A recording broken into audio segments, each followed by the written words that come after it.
नमस्कार साथियों, स्वागत है आप सभी का हमारे इस नए वीडियो में, जहां हम आपके लिए लाए हैं महत्वपूर्ण जीके जीएस के क्वेश्चन जो सभी कॉम्पिटेटिव एग्जामों के लिए बहुत ही महत्वपूर्ण होगी।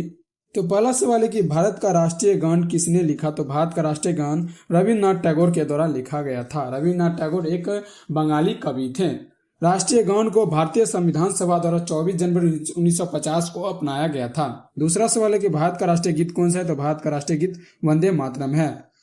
राष्ट्रीय गीत को भी 24 जनवरी 1950 को संविधान सभा द्वारा अपनाया गया था। तीसरा सवाल है भारत का राष्ट्रीय गीत किसने लिखा। तो बंकिम चंद्र चटर्जी ने भारत का राष्ट्रीय गीत लिखे थे।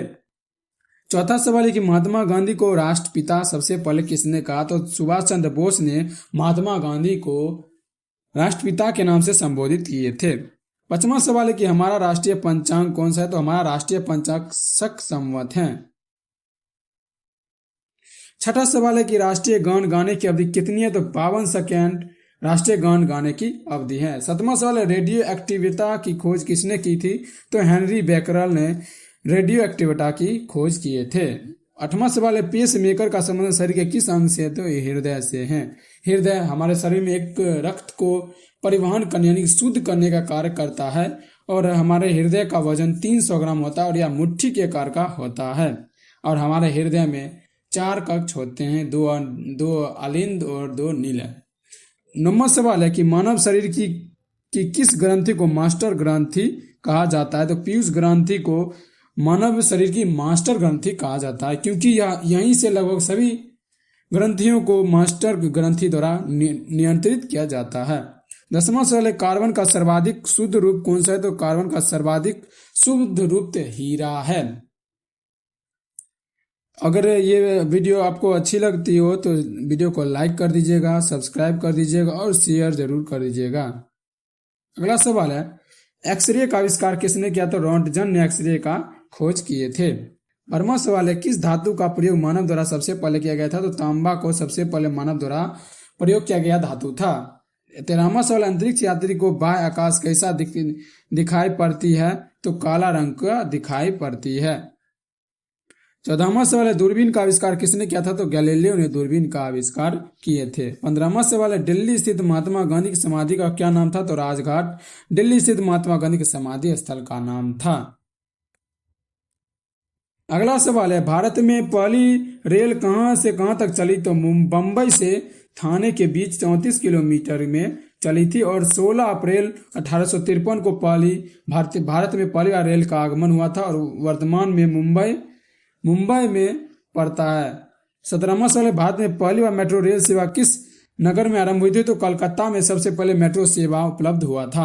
18वां सवाल है भारत में रेल का आरंभ किस सन में हुआ था। तो 1853 में 19वीं सदी में यानी 1853 में हुई थी। 16 अप्रैल 1853 में पहली बार मुंबई से थाने के बीच 34 किलोमीटर के दौर में यह हमारी पहली ट्रेन चली थी। 19वां सवाल है प्रथम भारतीय अंतरिक्ष यात्री कौन थे। तो स्क्वाड्रन लीडर राकेश शर्मा, जिन्होंने 1984 में पहली भारतीय अंतरिक्ष पर गए थे। 20वां सवाल भारत की प्रथम महिला मुख्यमंत्री कौन थी। तो सुचेता कृपलानी भारत की पहली महिला मुख्यमंत्री थी। 21वां सवाल हरियाणा के पहले मुख्यमंत्री कौन थे। तो पंडित भगवत दयाल शर्मा हरियाणा के पहले मुख्यमंत्री थे। 22वां सवाल संयुक्त राष्ट्र संघ की स्थापना कब हुई थी। तो 24 अक्टूबर 1945 को संयुक्त राष्ट्र संघ की स्थापना हुई थी और संयुक्त राष्ट्र संघ दिवस 24 अक्टूबर को इसलिए मनाया जाता है। 23वां सवाल संयुक्त राष्ट्र संघ का मुख्यालय कहाँ स्थित है। तो न्यूयॉर्क अमेरिका में स्थित है। 24वां सवाल संयुक्त राष्ट्र संघ के पहले महासचिव कौन थे। तो त्रिवेली संयुक्त राष्ट्र संघ यूएनए के पहले महासचिव थे। और 25वां सवाल है इस समय यानी कि वर्तमान में संयुक्त राष्ट्र संघ के कितने सदस्य हैं। तो वर्तमान में संयुक्त राष्ट्र संघ के 193 देश सदस्य हैं। अगला सवाल है कि संयुक्त राष्ट्र संघ सुरक्षा परिषद कितने देश सदस्य होते हैं। तो 15 देश सदस्य होते हैं। 27वां सवाल है संयुक्त राष्ट्र संघ सुरक्षा परिषद के कितने देश अस्थायी अध्यक्ष हैं। तो अस्थायी सदस्य तो 5 देश हैं। 5 देश में चीन, रूस, अमेरिका, ब्रिटिश और फ्रांस इसके अस्थायी सदस्य देश हैं। 28वां सवाल अंतर्राष्ट्रीय न्यायालय कहाँ स्थित है। द हेग हॉलैंड में अंतर्राष्ट्रीय न्यायालय का मुख्यालय स्थित है। 29वां सवाल है कि संयुक्त राष्ट्र संघ के वर्तमान महासचिव कौन है। तो बान की मून। और 30वां सवाल है, संयुक्त राष्ट्र महासभा में हिंदी में भाषण देने वाले भारतीय कौन थे? तो अटल बिहारी वाजपेयी संयुक्त राष्ट्र महासभा में हिंदी में भाषण देने वाले भारतीय थे। और ये आज का यहीं पर भी 30 क्वेश्चन समाप्त हो गया। अगर वीडियो अच्छी लगे तो हमारे चैनल को सब्सक्राइब कर दीजिएगा और वीडियो को लाइक कर दीजिएगा और शेयर जरूर कर दीजिएगा ताकि आगे आने वाले वीडियो को आप जरूर देख सके।